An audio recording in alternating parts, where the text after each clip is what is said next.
Hello, and welcome to today's episode of In the Moment. I'm your host, Michael Clark, certified life coach, former therapist, and owner of Clark Coaching Services. I was a therapist for 8 years of my career and have been a life coach for almost 2 years now. And I just want to give back and share my knowledge and experience with you to try to help navigate this thing we call life. Thank you in advance for listening, and I'm so glad you're here. Hey everyone. Thanks for being here again on In the Moment. Whether you're driving, walking, folding laundry, or just sitting quietly, I'm honored that your attention is here right now. We're in a time where stress seems to have deeper roots than before. Prices are rising, politics feel volatile, people are losing work, and the holidays are approaching fast. The expectations, the loneliness, the weight, it can all feel like too much. So in this episode, I want to talk with you about stress and anxiety, what they really are, how they show up differently in our lives, and most importantly, what we can do. We'll explore stress around the holidays, job insecurity from the current shutdowns and layoffs, and the stress many immigrants feel in today's climate. And yes, we'll also talk about the hardest subject, when stress becomes more than what we can carry, and how to recognize when someone might be in crisis. If you find this episode hitting close to home, I encourage you to check out my YouTube channel. I've got short video clips on resilience, life transitions, asking for help, grief, and a quick one I call Quick Ways to Calm Stress. Use them as little life rescue tools when you need a moment. So let's begin by grounding ourselves in definitions. First, when I talk about stress, I'm not speaking in clinical terms. I'm talking about what you feel, the heaviness, the tension, the racing thoughts. Stress, in its basic form, is your body's natural response to demand or change. It's our internal alert. Pay attention. Something matters. In small doses, stress can sharpen us. It gives adrenaline, focus, urgency. The trouble starts when stress really never goes away. We can break stress into 3 types. Acute stress, short bursts. You miss your bus, spill coffee, get a surprise assignment. The heart races, you adjust, and it fades. Next, episodic acute stress. When those short bursts are constant, you live in a state of high alert. And finally, chronic stress. Ongoing, long-term stress like financial pressure, health issues, family issues, systemic injustice. It becomes part of your body interfering with sleep, digestion, immunity, and joy. You may not feel stress sometimes because your body adapts. Fatigue, irritability, fogginess become normal. But normal doesn't mean healthy. And then there's anxiety. There's a difference.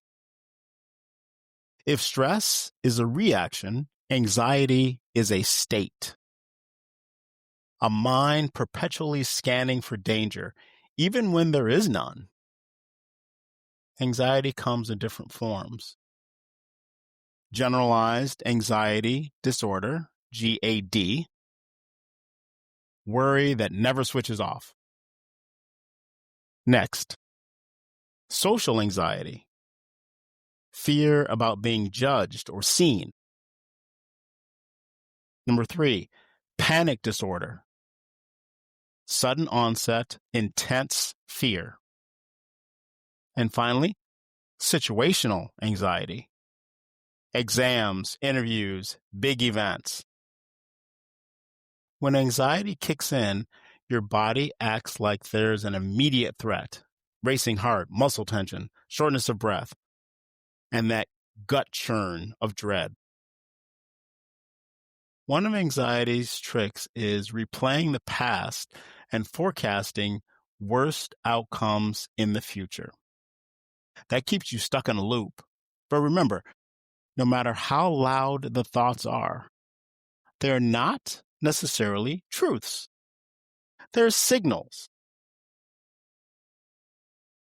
So let's pause and look at what's different now. Holiday stress. The holidays can be tender, but also triggering. For many, it's not just about joy. It's family dynamics, grief, unmet expectations, financial strain, or the strain of pretending everything is okay when it's not. Maybe this year is your first holiday without someone dear. Maybe you'll see family you've avoided. Maybe you're trying to afford expensive gifts. That pressure matters. Give yourself permission to do less, to rest, and to set boundaries. Job insecurity, including the shutdown. Right now, the government shutdown is causing layoffs, furloughs, and uncertainty.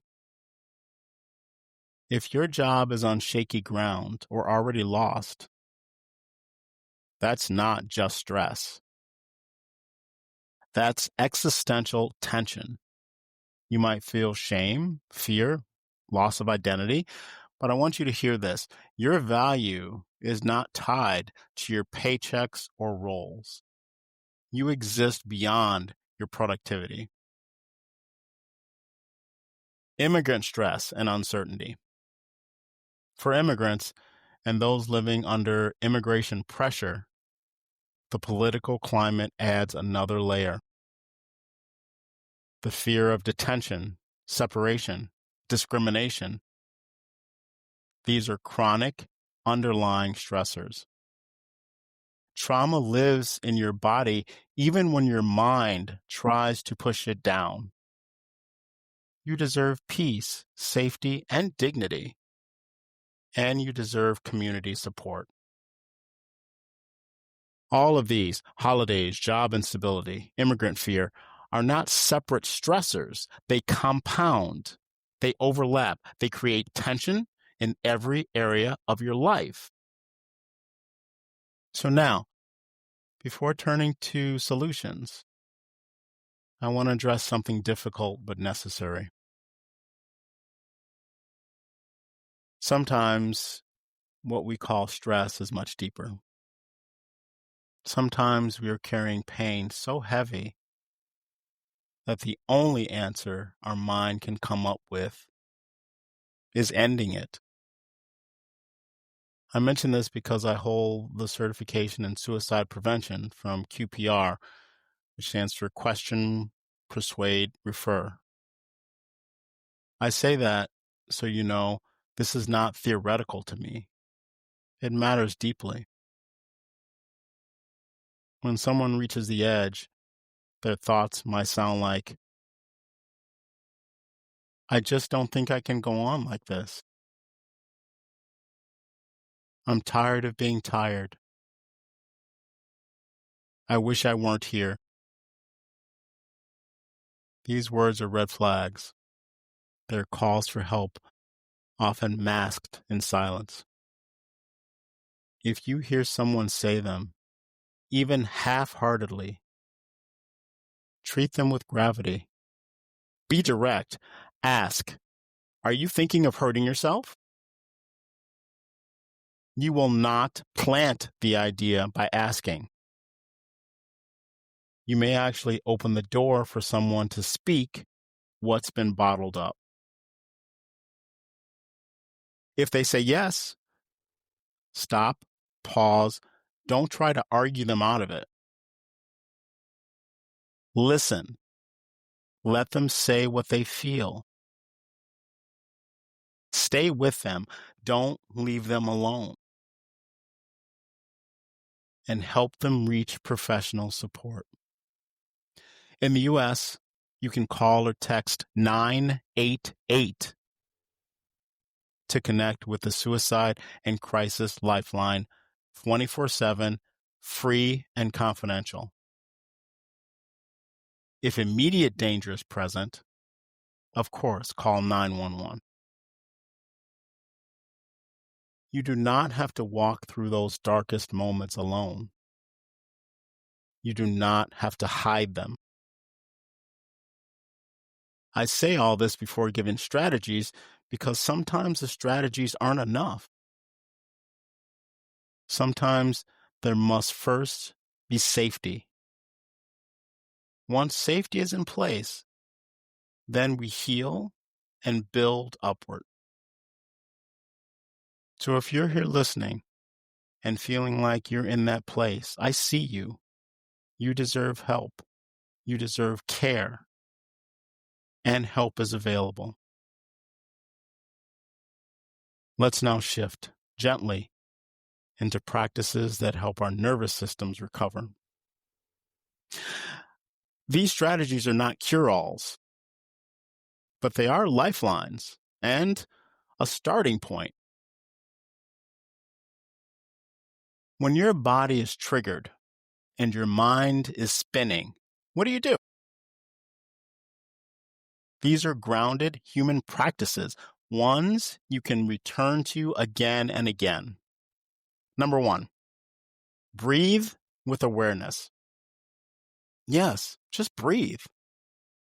I know that's cliche, but the body does respond. Try this. Inhale for 4 seconds. Hold for 4 seconds. Exhale for 6 seconds. Do that for 2 minutes. Feel your heart rate slow and your mind get softer.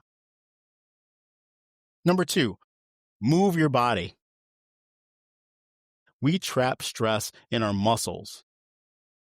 Walk, stretch, dance, shake, even for 5 minutes.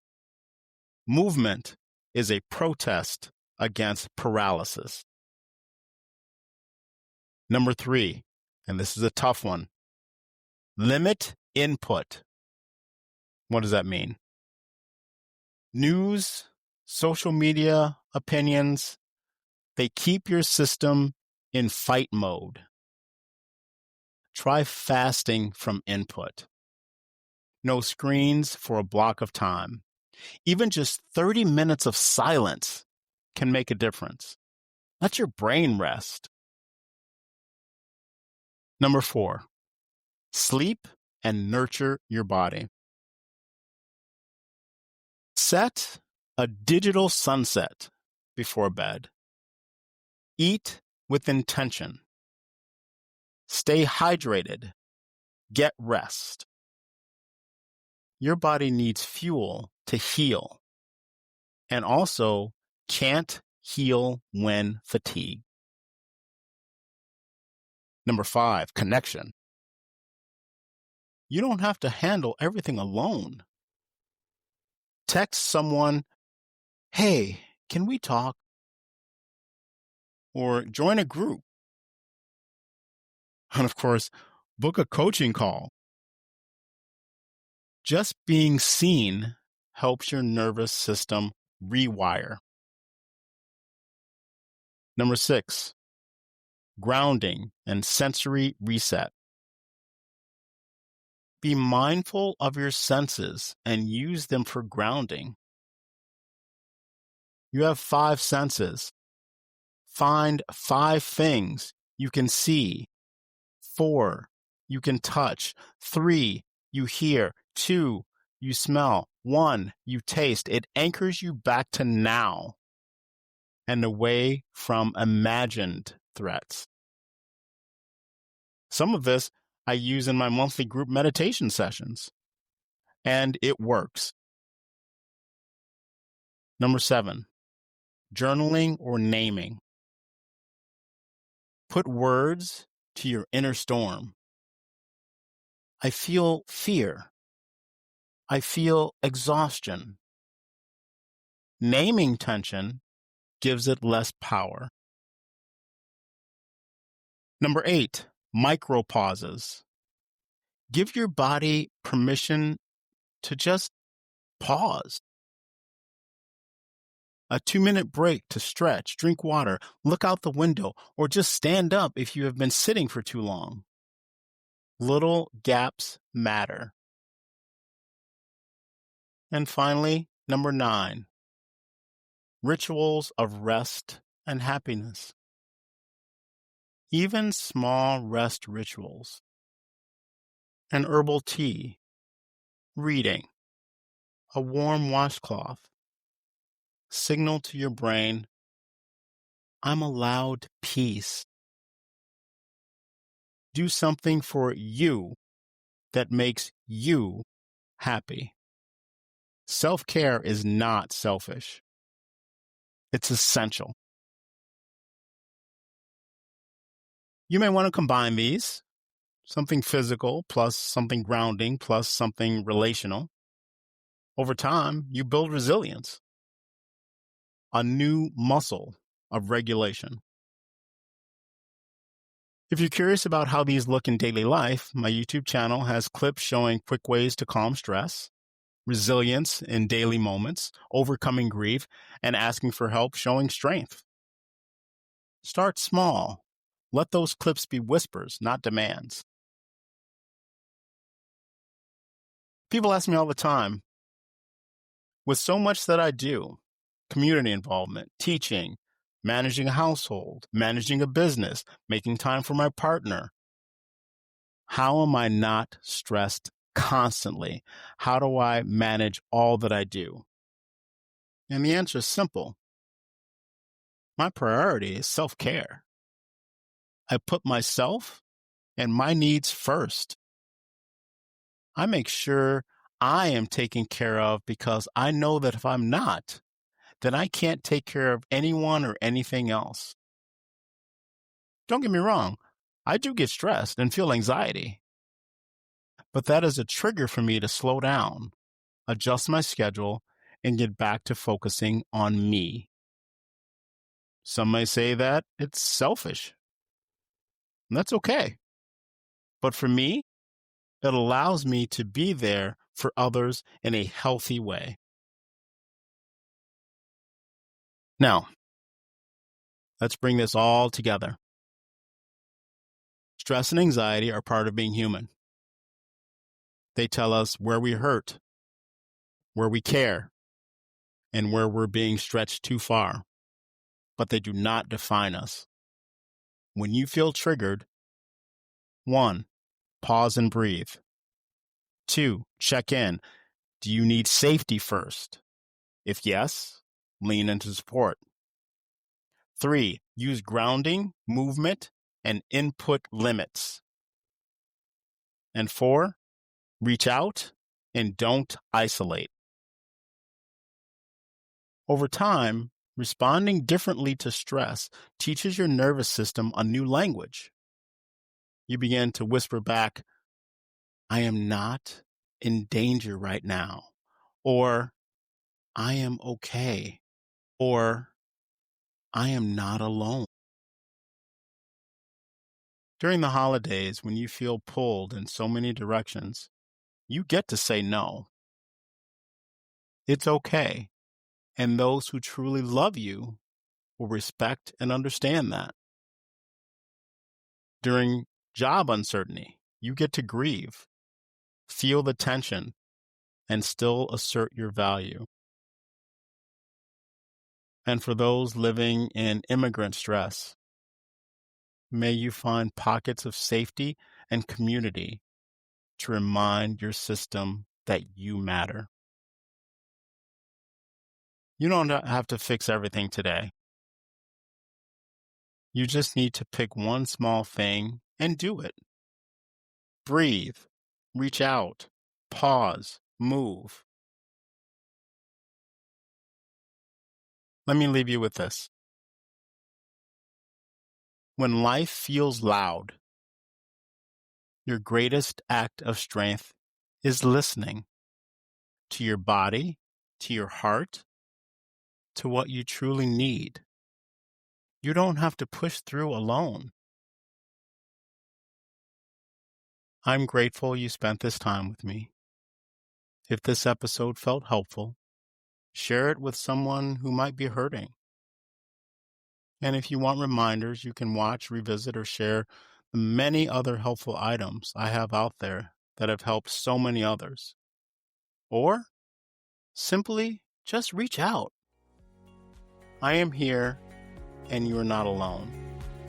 And you know how to reach me. ClarkCoachingServices.com. Be gentle with yourself today, and know you are not your stress. You are more than your anxiety.